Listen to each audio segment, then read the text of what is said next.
Welcome to the Practical Growth Podcast. I'm your host, E.B. Johnson, top writer on Medium.com, published author, and master practitioner of neuro-linguistic programming. You've landed on the podcast that takes you on a journey into the heart of relationships and self-discovery. This is a must listen for those who are ready to overcome their toxic relationships and their toxic patterns.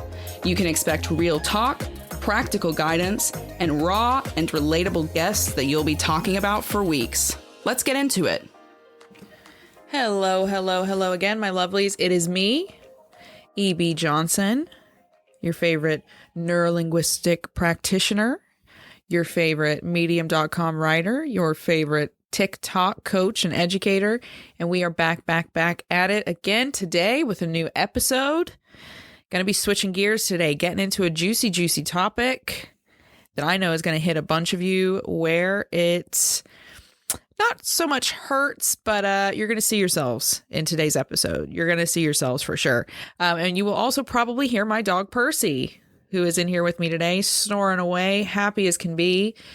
He's been feeling a little bit under the weather, so he's cuddled up here with me today recording the podcast. So apologies for any of his snores that he might emit. He's a Cavalier King Charles Spaniel, so you know how they are. They can't help but snore every time they sleep. So send some good vibes his way, and we hope that he gets to feeling better soon. But until then, we are going to dive into it. What are we talking about today? It's a relationships episode. I know we've been doing a lot of heavy hitters there with the narcissistic families, the toxic families, narcissistic parents, yada. So today we're going to switch gears a little bit. We're going to be talking about toxic relationships. Specifically, we're going to be talking about that feeling of relief that some of you get every time your partner leaves. You know, how they head to work for the day, they close the door, you hear the keys into the car disappears down the drive, and you go, that's the feeling we're going to be talking about today. Why do you feel so much relief when your partner leaves? Why does your life seem better when they are not around? Does that mean you're in a healthy relationship? Does that mean you're in an unhealthy relationship? We're going to break it down, and we're going to make you look at what else? Some hard truths.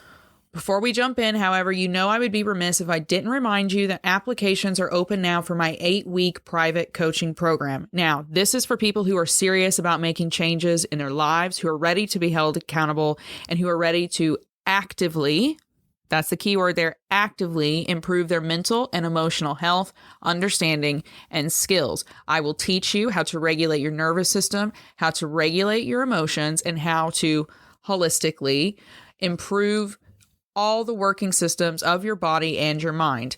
Now, this is a very serious program, and it's only for very serious people. That's why I only take 6 clients at a time. So if you want to make sure that you are in this next program, then you need to head to therealebjohnson.com and click on Working With Me. Okay, that's therealebjohnson.com and click on Working With Me. This is an NLP program, and it's based on NLP practices, which means it's all about focusing on the brain, on the rest of the nervous system, combining that with the neurolinguistic structures in your brain, empowering you through neuroplastic exercises, and helping you to not only literally rebuild your brain, okay, but to reprogram it, to reprogram your beliefs, to align yourself with your values so you can now quickly improve the quality of your life and get the relationships and the future that you really want. So to sign up for that, head over to therealebjohnson.com and click on Working With Me. But don't wait, spots will fill up fast. All right, so let's go. Let's get into it. Let's dive in. Relief. Why do you feel relieved when your partner or your spouse leaves the house, when they go to work, when they're not around you? Why does it feel easier? Why does it feel lighter? You know, this is something that if you grew up in a dysfunctional house or you had a lot of childhood trauma growing up, this is probably a feeling you know well, right? Like I know for me, it was always a huge relief whenever I was just home by myself. I loved being home by myself because I knew I wasn't going to get yelled at and I wasn't doing anything, right? Like I would just lay on the couch and like eat potato chips and watch TV and like run around and stuff when I was a little kid. So, but it was still a relief. Like I just felt at ease. I could sleep. I wasn't anxious. I didn't feel like I had to keep myself out of the way. It was always a relief.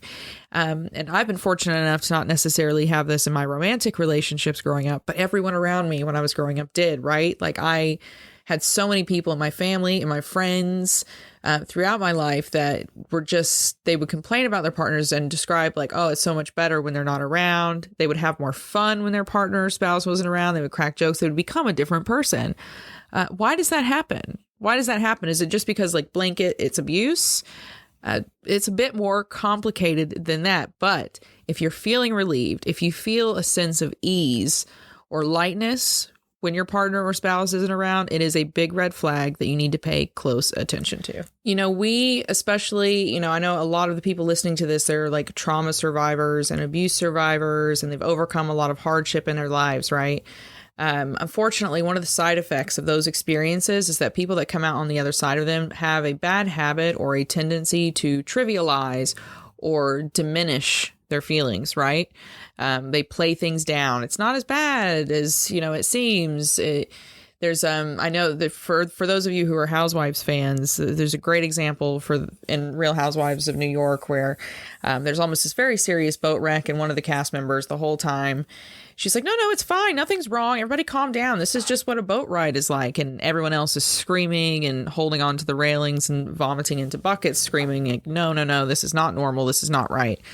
That's kind of what trauma teaches you to do. It teaches you to minimize the situation, to keep yourself cool, calm, and collected in the middle of absolute chaos and devastation, which, yes, on one hand can be good, but it can also come with a lot of downsides, namely that you don't pay attention to big emotions, to red flags, like the sense of relief that you get when someone important to you, like your partner or your spouse, is not around. Okay. Those are things you can't ignore.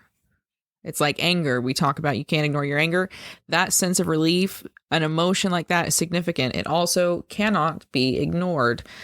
It's one of the most important feelings that you can get in a relationship to pay attention to. We act like the lovey-dovey stuff, the ooey gooey stuff is the only thing worth talking about, worth paying attention to, worth pursuing. But you need to pay attention to the other side of the coin as well. The negative aspects, the things that make you feel uncomfortable, unworthy, things that make you feel detached or fearful. This sense of relief could indicate all of that. Okay. It's a very, very important emotion, and it comes from different places. I know that some of you are instantly like, well, that's abuse. If you feel relieved, you're being abused. Not necessarily. There are 6 different reasons that you might feel this sense of relief, and some of them are more severe than others. So let's just get right into it. Let's just jump right in. What are these 6 kind of factors, these 6 elements in a relationship that could create that sense of relief, that sense of whenever your partner leaves the room, right?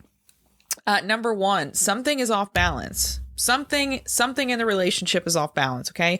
We don't have to fly immediately to like a huge, major, this is dramatic, terrible, traumatic relationship. Sometimes the relief that we feel when we're away from our partner is because something inside of that relationship just isn't sitting the way it should be. Our subconscious sees a lot more than our conscious brain, okay? It picks up on a lot more of the patterns because our conscious brain has a willingness, right? Like we don't really necessarily want to see certain things, or we haven't really become aware of patterns, but our subconscious knows. It sees and feels a lot more of the deeper emotions than we sometimes do. And that's certainly at play in a relationship, okay? If you're relieved or happy that your partner has exited your life in some kind of way, then that relief could reflect to people who are off balance, okay? When our needs aren't getting met, or we don't feel like we're meeting our needs or our partners equally on the road where they're at, it starts to feel like one person's carrying more of the baggage than the other, or one person is more present or more invested than the other. In that place, connections become really tense and they feel really stilted and awkward. So if you feel like you're doing all the work all the time in your partnership, or you feel like your partner is just not as present as they should be, it's going to create feelings of resentment and feelings of disappointment. Okay. You're going to feel like you didn't get what you were supposed to get, or they're not delivering on what they promised. And that's frustrating. And the same goes for the other person. If you start dropping the ball, if you don't show up the way you were supposed to show up, if you're not trying, then they're going to feel resentment. They're going to feel disappointed. And then that becomes awkward, especially if you don't know how to communicate. So if they feel like, they're on one side and you're on the other, you're going to feel relief when they're not in the room because you don't have to deal with it, right? The problem is temporarily gone for a minute. So that's one reason that we would find that we might feel a sense of relief, okay, when our partner's not around. But let's hit on the next one, okay? And I kind of touched on it a bit in the end there. Communication, a loss of communication. You see, relationships are incredibly complex. You're combining two complete worlds together. You're stitching two entire human experiences together like a quilt. It takes time. It's a process. You got to figure out how to do it right. And to do that, it requires a balance of open communication, period. End of story. I'm not talking about osmosis. I'm not talking about guessing what your partner thinks or some kind of magical telekinesis, telepathy, whatever. We are talking about communication, speaking to one another. Both partners have to be able and willing to talk about the good things and the bad things, what they're feeling, what the other person is feeling, problems, solutions, answers. Everyone in the relationship has to be open about their insecurities, their worries, their upsets, the things that make them happy, the things that make them uncomfortable, the boundaries, etc. As time goes on, that communication can become more challenging, right? Because our experiences inside of that relationship become more complex. More is demanded of us. We meet with really hard circumstances, the death of someone, the death of a family member, the death of a child, and then holy crap, infidelity. There's so many different big, crazy, painful, scary things that happen in a relationship, and you have to be able to talk your way through them. If you can't, guess what? It gets awkward. Yes, that's right. It gets awkward. A loss of communication in a relationship always makes things so awkward because you get off step, you get on different pages. One person gets used to looking inward and then they get stuck there and they block out the other person and then everything just gets disjointed. It creates relief when your partner leaves, when that's your relationship. Okay. When you don't know how to talk about things, it's a relief when you don't have to talk about things. And that happens when the other person's gone because that's it, right? You're going to have minimal contact. There's, a low likelihood that you're going to be held accountable for anything or have to come up with answers or solutions for anything big, scary, and critical. So loss of communication, another big reason that we find relief when our partners and spouses are gone. Let's take that deeper then when we look at this third reason, okay? Let's take that deeper. A loss of communication in a relationship is often an indicator of something bigger at play. When you stop communicating, when you become unwilling to communicate or unable to communicate, it's usually a sign that something serious is going on in someone's life and it's not being resolved. Because when things are good, it's easy to talk about stuff. When things are not good, it's a lot more difficult to talk about things, okay? And then that brings us to this third reason that you might be feeling relief. You might genuinely have a connection with your partner that's on the brakes. Like the connection that you have has just eroded. Your actual connection to one another, emotional, physical, spiritual, whatever it is, it's eroded. It's eroded. That's what we usually find. That connection, it's the tangible link that attracts us and draws us together. It's the glue of the relationship, okay? That connection that you two share with one another. When those bonds erode, it's almost impossible to reach out to each other. Okay. It becomes almost impossible. Walls go up, divides become wider. We just kind of sit in awkward silence or go in different rooms when one person enters the other. There should be a strong draw between you and your partner. Okay. There should be a shared vision between you and your partner. Mutual goals, this bigger picture aim that allows you to overcome the hardships. When you lose that, right, which is the central part of your connection, those shared goals, those shared desires, that shared connection, when you lose that, it's incredibly painful, and that pain is really hard to address. The walls become higher. So if you and your partner aren't connected anymore, if that connection has eroded, you forget what brought you together. You forget why the system's there, why the system works, what you're even working toward. You stop sharing interests, laughs, memories, goals. It makes spending time together awkward and borderline a relief when you don't have to. There it is again, relief. So look at your connection with your partner. Has that connection eroded to something you don't even recognize anymore? That alone might be the reason why you're grateful that they're gone. Number 4. Nope, we're still not at abuse yet. But the 4th reason that you may feel that relief that your partner has left for the day or left the room or has gone out of town for the weekend or has taken a big 2-week trip away with the boys, the reason that you might actually feel relief is because you're hiding from the truth. You're hiding from the truth. And some of you are going to be plugging your ears at this point and fast forwarding it because you are not going to want to hear it, but here it is. Some connections, some relationships, they erode too much. They erode too far, period. There's nothing else to be said about that. The connection lapses. It disintegrates. It evaporates. And when that happens, you land yourself in partnerships that basically devolve into madness, right? The divides are too big. There's no bridges that can be built. The challenges are too great for the partners to face, and everyone's ready to throw in the towel. When you're in that space, you just got to accept the tough truth of it. You got to stop banging your head against those brick walls. You have to stop trying the same solutions over and over and over and over again, knowing that they don't work. Okay? If you feel a dramatic sense of relief every time your partner is gone, it could indicate that something is irrevocably broken in your relationship. And that neither one of you are facing it. So it could be the sign that both of you need to sit down at the table, excuse me, and accept reality as it is. Maybe you're not made for each other. Maybe you don't like being around each other anymore because you don't like each other anymore. You don't like being around each other anymore. You just don't want to inhabit the same space in the same relationship in the same way. And that's okay. Things may have grown too far apart. That hurts. But frankly, neither one of you may be willing or able to do the work it takes to put things back together. And that just is what it is. It doesn't mean anything bad has happened. It doesn't mean either one of you are bad people. It just means things didn't work out. Sometimes things don't work out. So be an adult. If you're relieved when you're apart and nothing bad has happened in the relationship, maybe it's just a sign that you're not supposed to be in that kind of a relationship together. Maybe the door is closing on your partnership. For the kind of 5th element to this experience, I want you to look inward. I want you to consider the inward factor, because we talked a lot about like, oh, well, if your partner's doing this or this is happening outwardly in your relationship or this experience. But now I want you to look inward, because it's not always about the outward. Sometimes that relief you feel, that awkwardness, it has nothing to do with the other person. Nothing. They haven't done anything wrong. Nothing has actually changed with them. It's all about you. Things have changed with you. They've changed with your mindset. They've changed with your experiences. And that brings us to this kind of 5th reason you may feel this massive relief. You might be running from the storm. And what I mean by that is you might be dealing with massive personal, private, internal chaos in your life.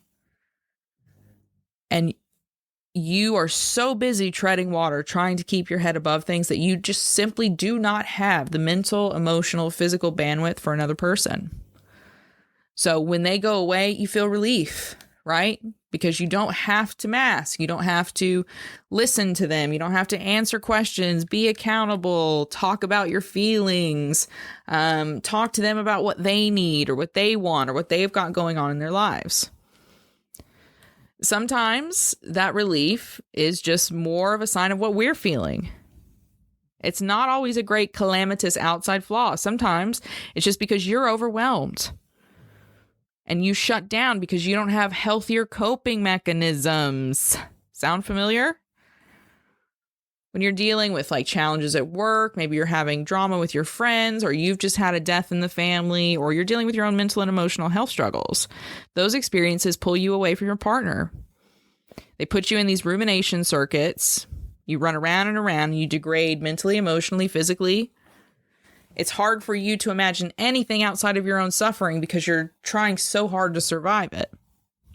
And that's where the relief often comes from. It comes from you not having the tools to communicate what you're experiencing, not having the space that you need to process it in the way that you need to process. Sometimes it has nothing to do with them at all. And last but not least, here it is, the one you all expected from the start.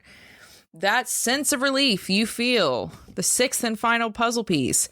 Yes, it might come from insane red flags that you're ignoring.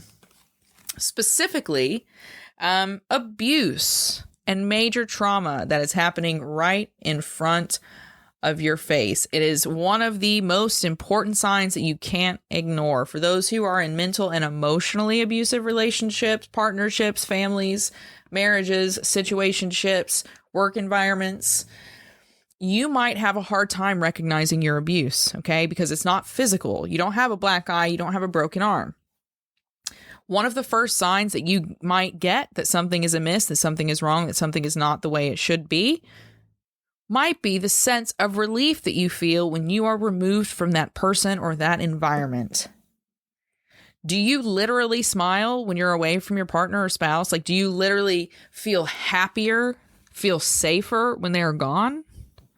Does your house kind of flood with a lightness every time that person leaves? Then you need to listen carefully, step back, and take a look at the situation or the relationship that you're in. What is the net positive? Do you have more positive experiences in that relationship than negative ones? Or are the experiences you have in that relationship overwhelmingly negative? When you try to think back and remember and you try to focus in on all the positive and all the good, do you only see and feel negative memories, negative responses? Your life should not be better when your partner or spouse isn't around. Your life should not be better when anyone exits it. If you have high quality people in your life that are being loving and respectful and supportive, then your life won't be better when they're not around. If, however, you have anyone in your life that the second they exit it, your life gets better, you mentally and emotionally are better, your other relationships get better, your career prospects get better, you just feel better, you feel more effective, you're more productive, then you're dealing with a potentially toxic person. Okay?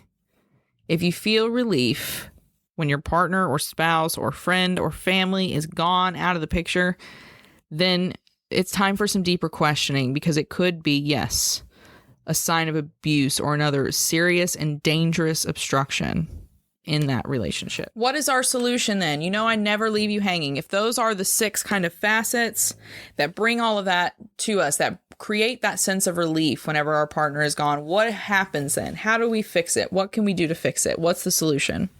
It's not enough to just acknowledge the pain points. If all you're going to do is sit around and point out the pain and the problems and not look for solutions, then you're not looking for help. You're not looking for improvement. You're not looking for advice. You're just looking to wallow.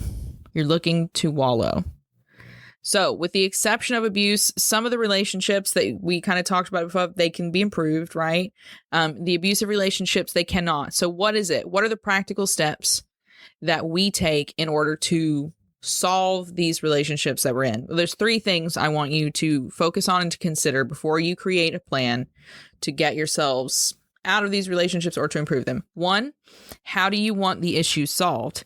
How do you see the issues being solved? Do you want to talk things out? Does there need to be a move? Does there need to be new careers? Does there need to be new friend groups, new behaviors? What is it? How do you want that issue solved? Number 2, once you know how you want the issue in the relationship solved, ask yourself, what do you want to say and how do you want to say it? What is the most positive way to communicate what you've realized and the solutions that you need in order to get the partnership back on track? And last but not least, is the problem worth fixing in the first place? I can tell you right now, if you are in an abusive relationship with someone who is mentally or emotionally manipulative, coercive, abusive, there is no fixing it. You cannot fix a toxic person. You cannot fix a narcissistic person. You cannot improve them. You will not improve them. You cannot inspire them. You will not inspire them. Okay?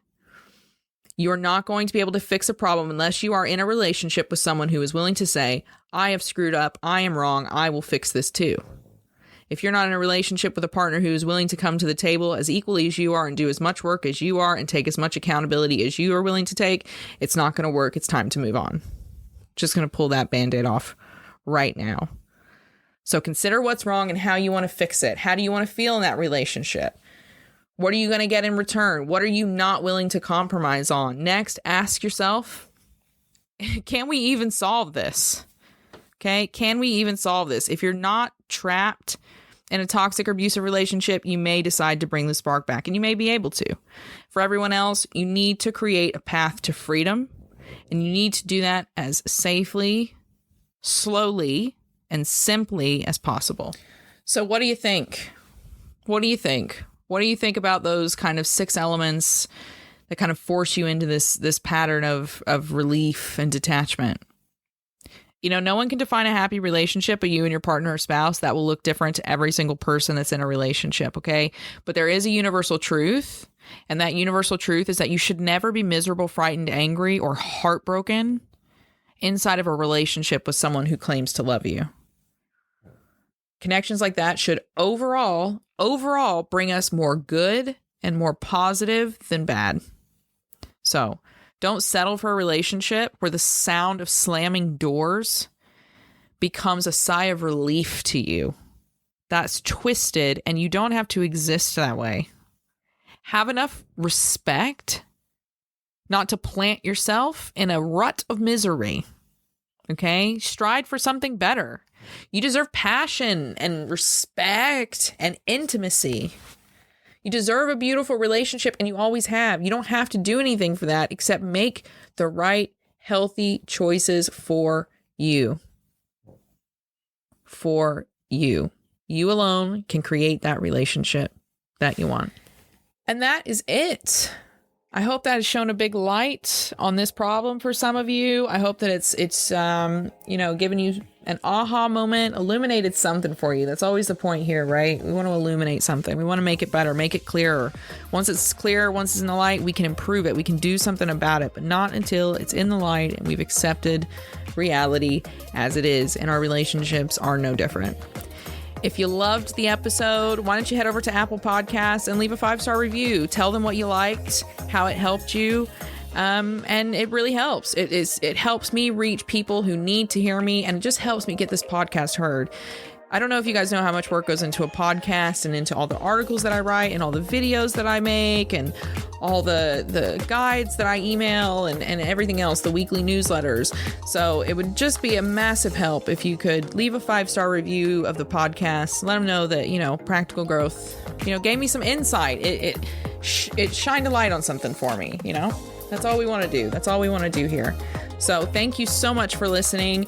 As always, you can find me on TikTok at @TheRealEB.Johnson, and you can also find me on Instagram and on medium.com. Again, EB Johnson.